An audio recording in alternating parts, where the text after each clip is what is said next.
तो दोस्तों कैसे हैं आप सब। आज की हमारी कहानी है ननद रानी अपने मायके वालों से सामान मांगो। माफ कीजिए ननद रानी, लेकिन आपको जो चाहिए अपने मायके वालों से मांगो। मेरे मायके वालों से क्या उम्मीद करती हो, भला वो आपको क्यों देंगे। अभी 1 महीने पहले आई नई बहू राशि ने कहा। उसके मुंह से ये जवाब सुनकर ननद मीनू और सास कमला जी हैरान रह गई। उन्हें तो बिल्कुल भी उम्मीद नहीं थी कि नई बहू ये जवाब देगी, पर इतनी आसानी से भला वो क्यों हार मानती। बहू, तुम अपनी ननद को कैसे जवाब दे रही हो। मीनू तुमसे पद में भी बड़ी है और उम्र में भी। आज तक बड़ी बहू ने भी ये जवाब नहीं दिया। कमला जी ने कहा, माफ करना मम्मी जी, मुझे नहीं पता कि भाभी जी ने क्यों जवाब नहीं दिया, पर मैं जवाब दे रही हूँ। मेरे मायके में कोई चीज बिना मोल के नहीं आती, जो एक जैसी दो लेकर आऊं। राशि ने जवाब दिया, क्यों, तुम्हारा मायका अनोखा है जो दो चीज नहीं ला सकती। बड़ी भाभी भी तो लेकर आती है मेरे लिए सामान। आज उनकी शादी को 5 साल हो चुके हैं, लेकिन मजाल है कि उन्होंने पलटकर जवाब भी दिया हो। मीनू ने कहा, बड़ी भाभी ने क्या किया क्या नहीं ये मुझे नहीं पता, और ना ही मुझे जानने का शौक है। पर मैं अपने मायके से कोई भी सामान दो लेकर नहीं आऊंगी। मुझे अपने मायके पर बोझ बनने का शौक नहीं है। राशि ने कहा और अपने कमरे में चली गई। उसके यूं कमरे में चले जाने से मीनू और कमला जी और ज्यादा जल भुन गई। देखा आपने मम्मी कैसे जवाब देकर गई है मुझे। मीनू ने तुनकते हुए कहा, हाँ बेटा देख रही हूँ। इस नई बहू के तो बहुत ज्यादा पर हैं, जिन्हें काट कर छोटे करने ही पड़ेंगे।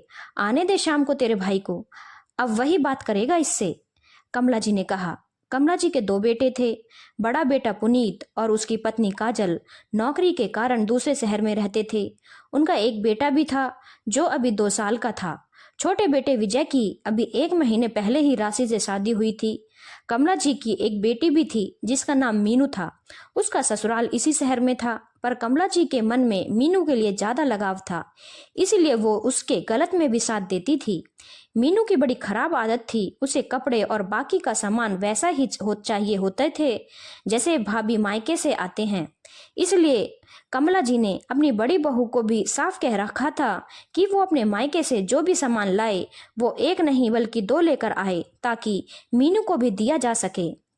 शुरुआत में काजल ये सोचकर एक जैसा ले भी आई कि कमला जी उसे एक जैसे सामान के पैसे दे देंगी, लेकिन उन्होंने जब काफी दिन तक पैसे नहीं दिए तो अगली बार मायके जाते समय काजल ने कमला जी से कहा, मम्मी जी, दीदी के लिए पिछली बार जो सामान लेकर आई थी आपने उसके पैसे नहीं दिए। अरे तेरे माता पिता को हमसे पैसे लेते हुए शर्म नहीं आएगी। बेटी को दिया जाता है या उससे लिया जाता है। पर मम्मी जी, वो सामान तो दीदी के लिए आया था ना, आपने ही तो कहा था एक जैसा लेकर आना।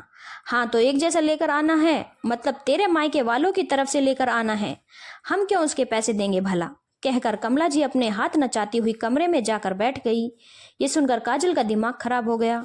उसने इस बारे में अपने पति पुनीत से बात की तो पुनीत ने समझाना चाहा, लेकिन उस समय मीनू भी कमला जी के एक फोन पर अपने मायके आ गई और दोनों ने मिलकर काफी हंगामा कर दिया। अरे बहन बेटी को ही तो दे रहे हैं, उनका तो काफी धर्म लगता है, उसमें भी इतने नाटक कर रहे हैं। नहीं देंगे पैसे, क्या कर लोगे। और दो सामान तो तुम्हें लाने ही पड़ेगा, एक ही ननद है, उसको लेने देने में भी कोई कमी नहीं छोड़ने दूंगी। कमला जी ने कहा। आखिर थक हार कर पुनीत ने काजल को ही समझा दिया, देखो मैं इन लोगों को नहीं समझा सकता, तुम एक काम करो, तुम अपने ही जैसा सामान खरीद लिया करो और उसके पैसे मैं तुमको दे दिया करूंगा। मम्मी पापा से खर्चा मत करवाना, आखिर मुझे भी कुछ स्वाभिमान है। सुनकर काजल चुप हो गई। जब अगली बार वह अपने मायके गई तो अपने जैसी ही 2 साड़ियां खरीद कर मीनू के लिए ले आई, लेकिन उसे उस समय उसके माता पिता ने एक डिनर सेट गिफ्ट दिया था। उस डिनर सेट के लिए भी उसने काफी हंगामा कर दिया। आखिर पुनीत ने थक हार कर अपने साले से ही कह दिया कि तुम्हारे माता पिता को जो भी विदाई देनी हो अपनी बेटी को वो सीधे रेलवे स्टेशन पर ही पहुंचा दिया करें, हम लोग जाते समय वहां से ले जाया करेंगे। बस तब से काजल ने यह है नियम बना लिया, वो अपने मायके से हमेशा 2 साड़ी से ज्यादा कुछ लेकर ही नहीं आती। और 2 साड़ी के लिए भी कई बार कमला जी ने ताना भी मारा, तेरे माता पिता आजकल विदाई कम दे रहे हैं। तो पुनीत ने जवाब दिया, अब एक जैसा दो दो खरीदेंगे तो कितना खरीदेंगे, इसीलिए बेटी की विदाई ही कम कर दी। लेकिन तब भी कमला जी ने ये नहीं कहा कि तुम दो दो सामान मत लाया करो। खैर पिछले 5 साल से यही सब चल रहा था। ये बात विजय भी भली भांति जानता था, क्योंकि वो ही अपने भाई भाभी को रेलवे स्टेशन छोड़ने जाया करता था और वहां वो देखता था कि कैसे भाई भाभी एक बैग में भाभी के लिए विदाई लेकर आता है। जब उसकी शादी हुई तब काजल ने उससे कहा भी, देवर जी तैयार हो जाओ, अब आपको भी कई मुसीबतों का सामना करना पड़ेगा। विजय काजल के कहने का तात्पर्य समझ गया था। भाभी अब तो सीधा आर या पार की ही बात करनी पड़ेगी। भैया ने तो जो डिसीजन लिया मैं वो नहीं ले सकता, आखिर मुझे तो इसी जगह पर रहना है, मेरी तो नौकरी भी यही है, देखता हूँ क्या कर सकता हूँ, कहकर विजय चुप हो गया। विजय ऑफिस से घर आया तो देखा मीनू और कमला जी मुंह फुलाए हुए बैठी थी। विजय को देखते ही कमला जी बोली, विजय देख तेरी पत्नी ने आज मेरी और मीनू की कितनी बेइज्जती की है। यह सुनकर पहले तो विजय हैरान रह गया, लेकिन जब उन्होंने सारी बात बताई तो उसे समझते देर नहीं लगी कि आखिर क्या हुआ होगा। उसने अपने आप को शांत रखते हुए कहा, हाँ मम्मी, अब मैं कर भी क्या सकता हूँ, मैं तो वैसे ही परेशान हूँ। आज जीजा जी का भी फोन आया था, कह रहे थे कि तुम्हारी दीदी को जो सामान दिलाते हो वो कम से कम 3 दिलाया करो, मेरी 2 बहनें हैं, उनके लिए भी चाहिए। अरे हम क्यों देंगे सामान, बेटी की नंदों को तो मौके पर ही दिया जाता है, ऐसे हर बार की लाग थोड़ी ना है कि जो जितनी बार बेटी मायके आएगी तो उसकी विदाई के अनुसार उसकी नंदों को भी देंगे। कमला जी तुनकते हुए बोली, क्यों, दीदी भी तो लेकर जाती हैं यहाँ से, फिर जीजा जी और दीदी के ससुराल वाले क्यों गलत हैं? अरे मैं तो तुम्हारी अकेली बहन हूँ, तुम्हारी पत्नियों को तो एक को ही देना पड़ता है, पर मेरी तो 2 नंदे हैं, आखिर मेरा मायका लुटाने के लिए थोड़ी ना है।